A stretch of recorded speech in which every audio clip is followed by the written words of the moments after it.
Nice s'est engagée dans ce partenariat, j'allais dire, ville amie des enfants, parce que d'abord, elle est la 3e ville de France au niveau de la natalité. Et quand on veut construire l'avenir d'une cité et puis s'inscrire dans quelque chose de positif, et c'était évidemment cohérent de travailler tous ensemble. Et donc en fait, on a construit une politique familiale pour les familles et pour les enfants.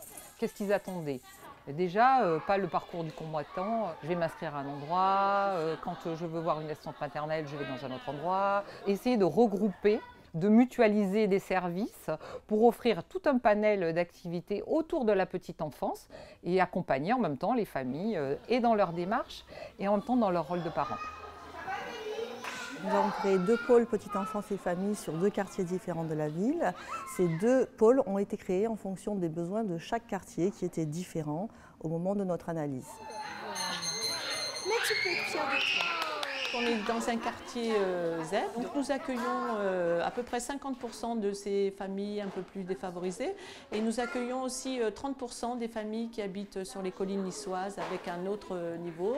Les familles apprennent à se découvrir, apprennent à échanger et puis tout ça aide à mieux vivre ensemble. C'est un lieu innovant parce que nous avons en effet différentes entités et nous essayons de rendre le maximum de services à la population, donc avec le multi-accueil, avec la ludothèque, la permanence. Ce lieu est également un lieu ressource puisque nous travaillons en partenariat avec les bibliothèques et les centres d'animation et de loisirs qui sont sur le même site, à proximité, dans un bâtiment qui jouxte le pôle, et ce qui nous permet d'avoir des animations en commun, des projets en commun, et pouvoir amener les enfants et les assistants maternels ainsi que les parents à la lecture, au développement du langage.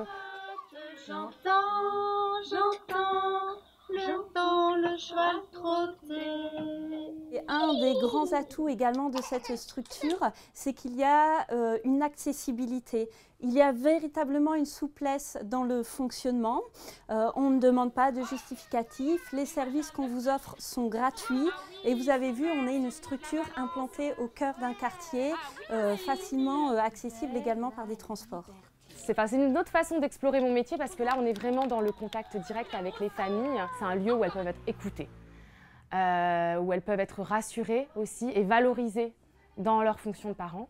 On va toujours associer l'enfant, on en discute, on reprend avec les enfants et du coup, c'est de la coéducation. On fait vraiment avec les parents, on le fait ensemble dans un espace aménagé pour les enfants. J'avais pas de place en crèche et il se retrouvait donc tout seul avec moi tout le temps et j'avais bien envie qu'il se sociabilise. Et donc c'est vrai qu'en venant ici, il s'est habitué petit à petit déjà aux autres enfants, ensuite aux autres adultes aussi. Parce qu'il n'y a pas de papa à la maison. De voir d'autres personnes, ça l'a pas mal aidé. Il s'est beaucoup ouvert en venant ici. C'est un très grand moment de partage parce que c'est vraiment du temps consacré à ma petite fille. Et justement, ce temps, même si je l'ai à la maison, je ne l'ai pas comme ici parce que comme nous faisons des activités ensemble, ouais, donc forcément c'est un vrai moment de partage. Là, pour le coup, c'est un moment de partage. Hein.